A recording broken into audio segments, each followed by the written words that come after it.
ठहर, तू ये क्या कर रहा है? मरना चाहता है? मरने से क्या होगा? चुप ही रहेगा या कुछ बोलेगा भी? तुझे क्या लगता है स्वयं को मारना उचित होगा? बाबा, मैं मरूं नहीं तो क्या करूं? मेरा सब कुछ लूट गया। मैं कहीं का ना रहा। मरने के अलावा कोई उपाय नहीं। कौन बोला उपाय नहीं? अगर जीवन है तो जीवन के अंधकार के बाद दिन का उजाला आना बिल्कुल तय होता है। उसी प्रकार तेरे जीवन का अंधकार भी चला जाएगा।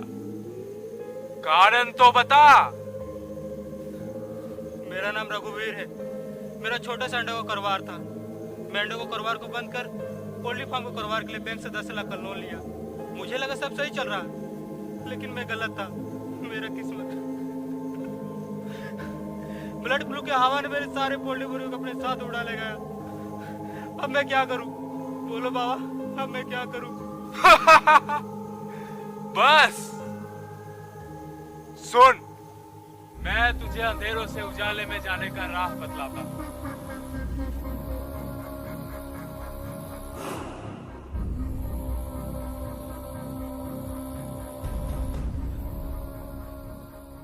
बाबा, ये क्या कह रहे हैं आप? ये करना मेरे बस की बात नहीं है। अच्छा, ये तेरे बस की बात नहीं है? मरना बस में है, लेकिन जिससे तेरा जीवन बदल जाएगा वो बस में नहीं। लेकिन बाबा, जा, तू कर लेगा।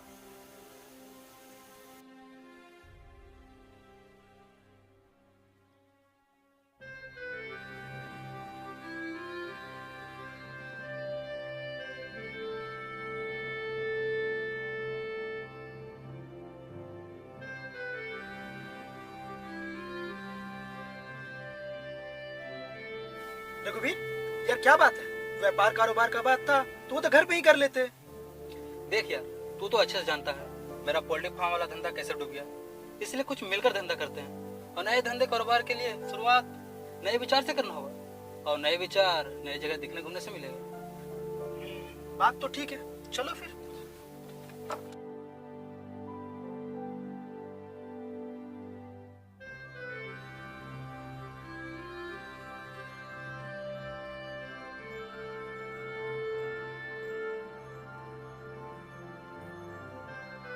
यार सिगरेट तो गाड़ी में भूल आया, अभी लेकर आया। कोई बात नहीं, ले हम आ गए।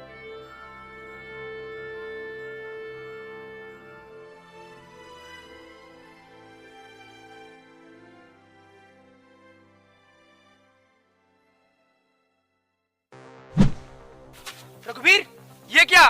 दिमाग ठिकाने पे है ना? माफ करना यार, तुम्हें मरना होगा। लेकिन हम तो यहाँ कारोबार के लिए आए थे ना। हाँ, उसके लिए तुम्हें मरना जरूरी है।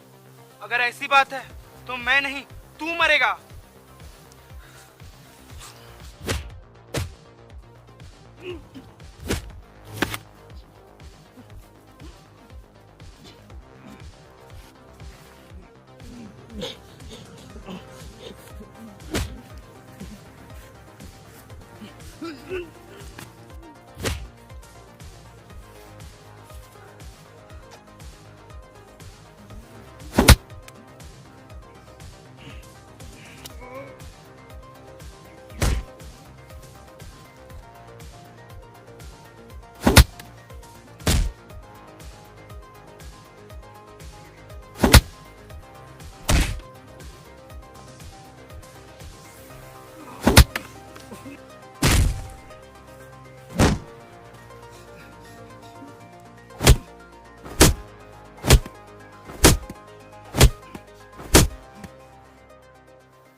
मुझे मारना चाहता है? तू तो मेरे बचपन का यार है, तो फिर क्यों? मानता हूं तेरा धंधा ठप पड़ गया, तो मेरा कौन सा आबाद हो गया है? हम दोनों की किस्मत एक जैसी है। अगर तू एक तरफ खाई में तो दूसरी तरफ मैं कुएं में। और तू ये सोचता है कि मुझे मारने से सब ठीक हो जाएगा? नहीं यार, तुम गलत हो, फिर भी मैं तुझे माफ करता हूँ और हम ठंडे दिमाग से सोचेंगे। कोई ना कोई धंधा तो हम जरूर कर लेंगे। अब घर चल।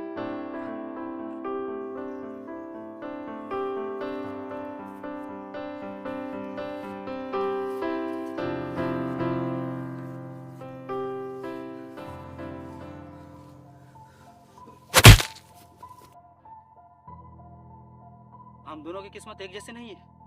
अगर मैं सपाट रास्ता तो उसमें गड्ढे के जैसा है तू, और रास्ते में गड्ढे अच्छे नहीं लगते।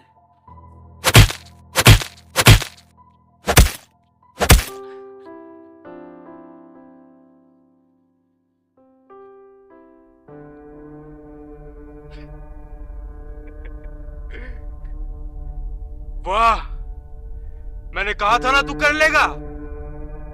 अब जा, कल का सवेरा तेरे जीवन में नया उजाला लाएगा।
रघुबीर जी, रघुबीर जी, ठहरिए जरा।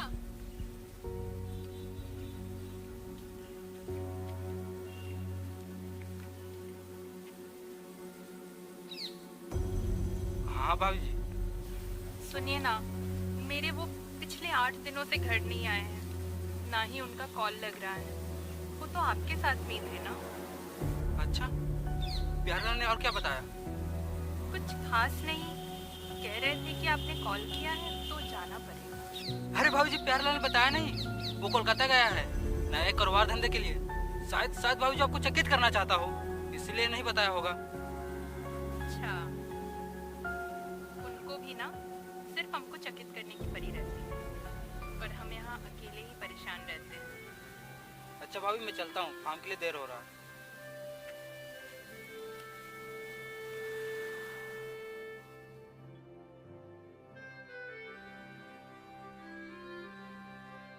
देखिए मुन्ना शर्मा, हमने आपका सारा माल, वो भी सारे के सारे 2 केजी के, आपके मुर्गियों दुकान पे भिजवा दिया।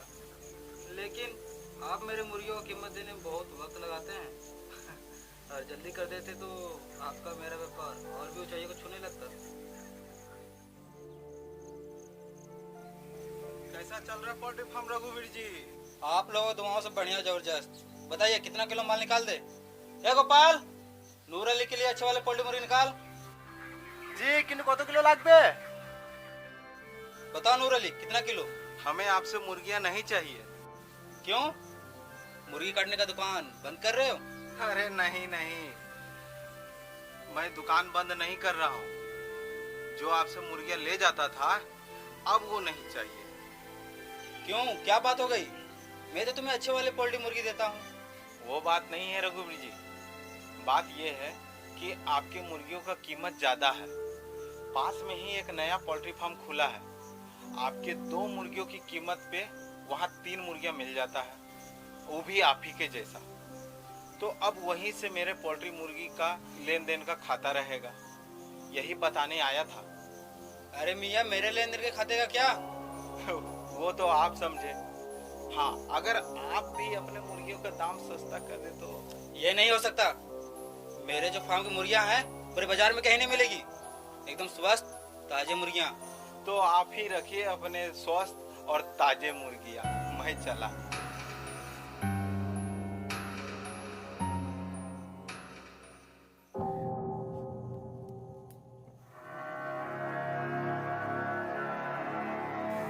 बाबा, बाबा, क्या हुआ भक्त, तू यहाँ?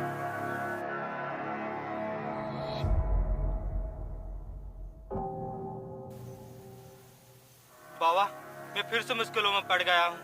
मेरा कारोबार अंधकार की ओर जा रहा है। बाबा, आप मुझे दोबारा उजाले की ओर ले चलें।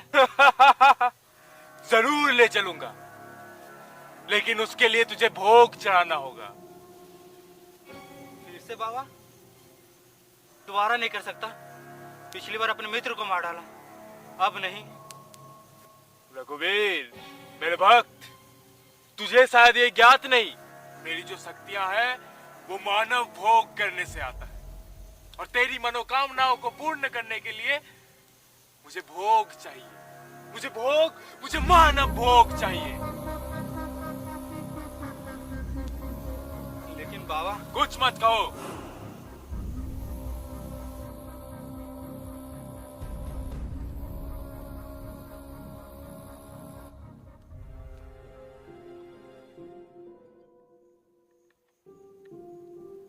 रघुवीर, ये तुम मुझे कहाँ ले आए? जो सर चाचा, याद नहीं? कुछ दिनों पहले मेरा पोल्ट्री फार्म बर्बाद हो गया। मेरा दिवालिया, मैं पूरी तरह से बर्बाद हो गया था। ये तो तुमने पहले बताया ही नहीं कि अचानक से सब कुछ ठीक कैसे हो गया और तुम्हारा पोल्ट्री फार्म फिर से चालू भी हो गया। कहीं तुमने डाका तो नहीं डाला? चाचा, आप कैसी बातें कर रहे हैं? मैं कहीं डाका नहीं डाला, बस एक महान बाबा है, उनके चरणों में झुका, फिर क्या, उन्हीं का सब कृपा है। क्या महान बाबा? मुझे भी उनके पास ले चलो ना। तुम तो जानते हो मेरे ऊपर चाचा वीडियो का बोझ है। हाँ चाचा, मैं अच्छे से जानता हूँ, इसलिए तो आपको बाबा के पास ले जा रहा हूँ, ताकि आपका जीवन भी मेरी तरह बदल जाए। क्या तुम एक पड़ोसी के लिए इतना कुछ कर रहे हो तो मैं भी तुम्हारे लिए कुछ करूँ।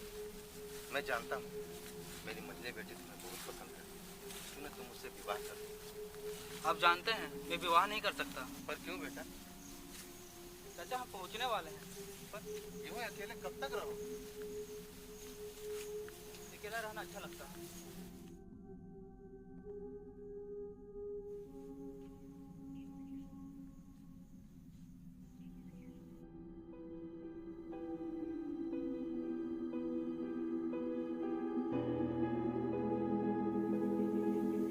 बाबा आने वाले हैं, तब तक के लिए आंखें बंद कर लीजिए। जब बाबा आंखें खोलने के लिए कहेंगे तो खोलिएगा।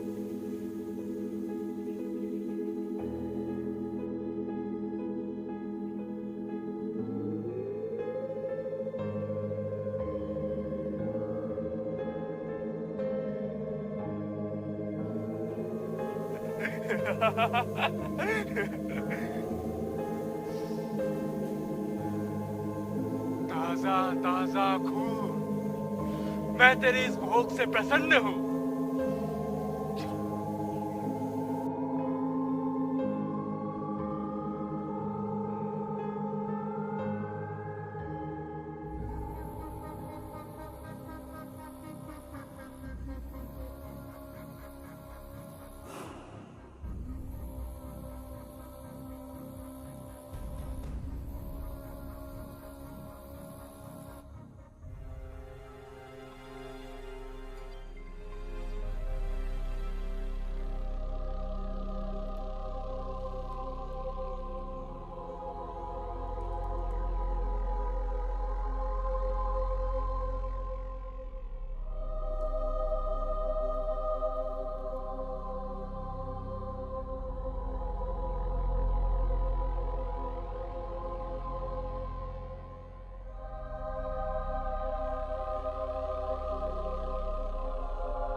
रघुवीर जी, गजब हो गया।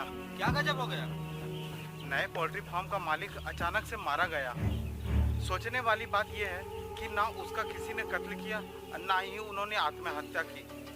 फिर भी ना जाने क्यों आज उसकी अर्थी निकाली जा रही है। क्या कह रहे हो? कल तक तो सब ठीक था, फिर अचानक? सुनकर बहुत बुरा लगा। भगवान उसका आत्मा को शांति दे। भला आदमी था। अब उसका पोल्ट्री फार्म भी बंद हो जाएगा। बंद हो जाएगा तो क्या होगा? हमारा फार्म है ना। और कोई चारा भी नहीं है।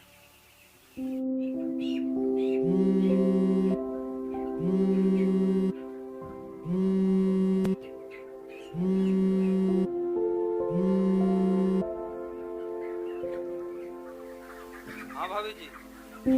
रघुवीर जी, आप मेरे घर आ जाएं, बहुत जरूरी बात करनी है। जी भाभी, आता हूँ।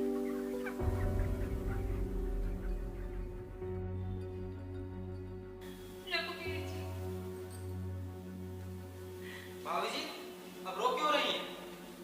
क्या बात हो गई?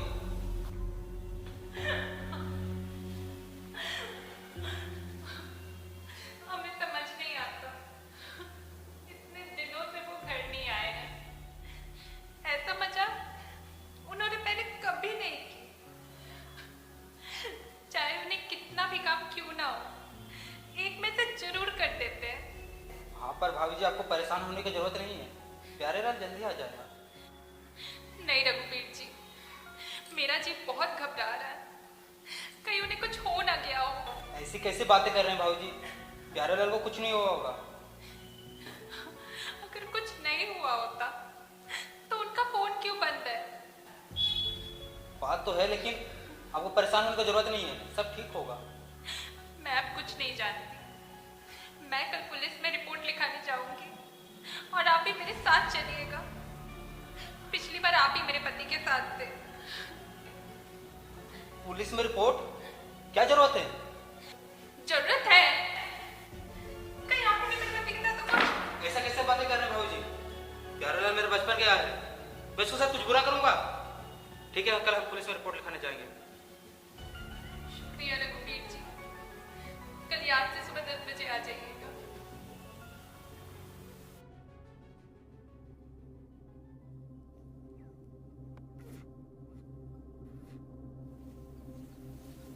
बाबा, बाबा,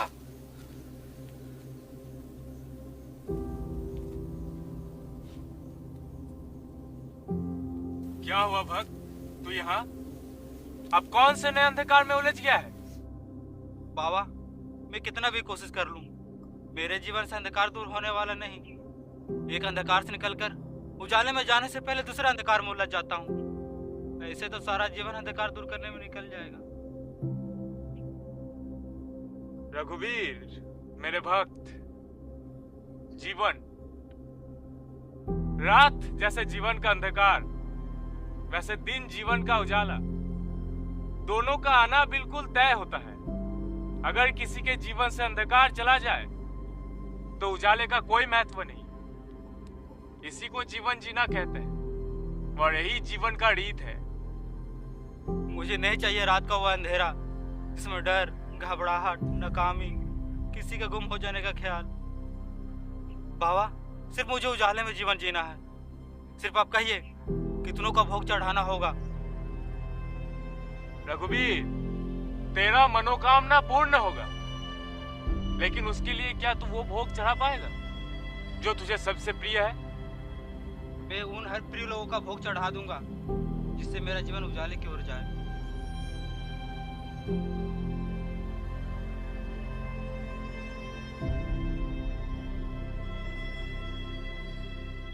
तेरी एक बेटी है,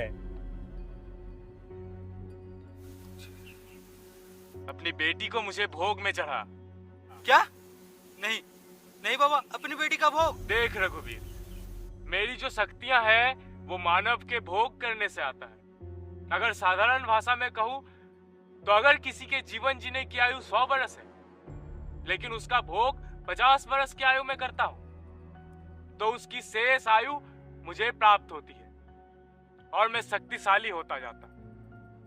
और तेरी इन मनोकामनाओं को पूर्ण करने के लिए मुझे वो भोग चाहिए जिसकी जीवन जीने की आयु बहुत लंबी हो। जो तेरी बेटी में दिखता है उसकी आयु लंबी है। वैसे भी बच्चों के मन में ना कोई पाप, ना कोई छल कपट, ना कोई लोभ, ना ही किसी के लिए नफरत, जिसके कारण बच्चों का दिल पवित्र होता है। जो तेरी बेटी में दिखता है उसका दिल पवित्र है। तेरी बेटी का भोग मुझे अपार शक्तिशाली बना देगा।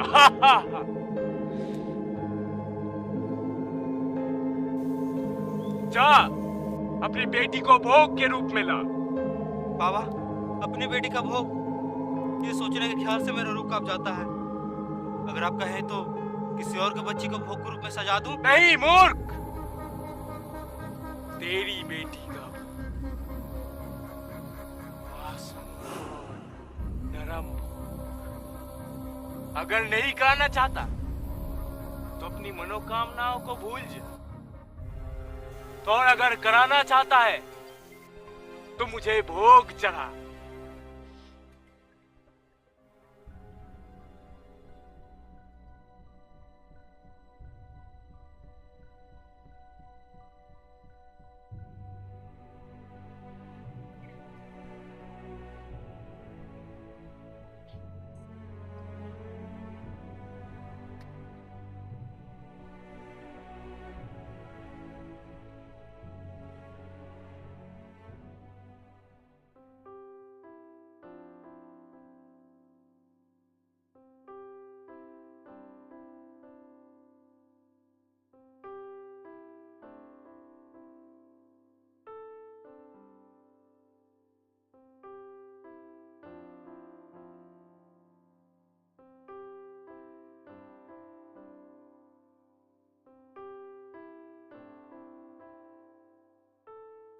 আমি বলেছিলাম না খেলতে পারবে না, কিন্তু তুমি আছে যে আমার একটা কথা শোনো না। থাকো নিজের জিদে। ओह मेरी जान, मेरी बच्ची शेर है, उसे इतने से खरोच में कुछ नहीं होगा। ठीक बोलছি তো? জি বাবা, আমি শের বাচ্চা। তোমরা বাবা মেয়ে না মিলে থাকো। তোমার এই লক্ষণের জন্য আমি তোমাকে একদিন ছেড়ে চলে যাব। হ্যাঁ, ছেড়ে দাও। আমরা বাবা মেয়ে ভালো থাকো। আমি যাব তো মেয়েকে নিয়ে যাব। হ্যাঁ, নিয়ে যাবে, স্বপ্নতে নিয়ে যাবে। बाबा को शक्तियां मानव भोग से प्राप्त हुआ है, तो फिर न जाने कितनों के भोग किए होंगे। अगर मैं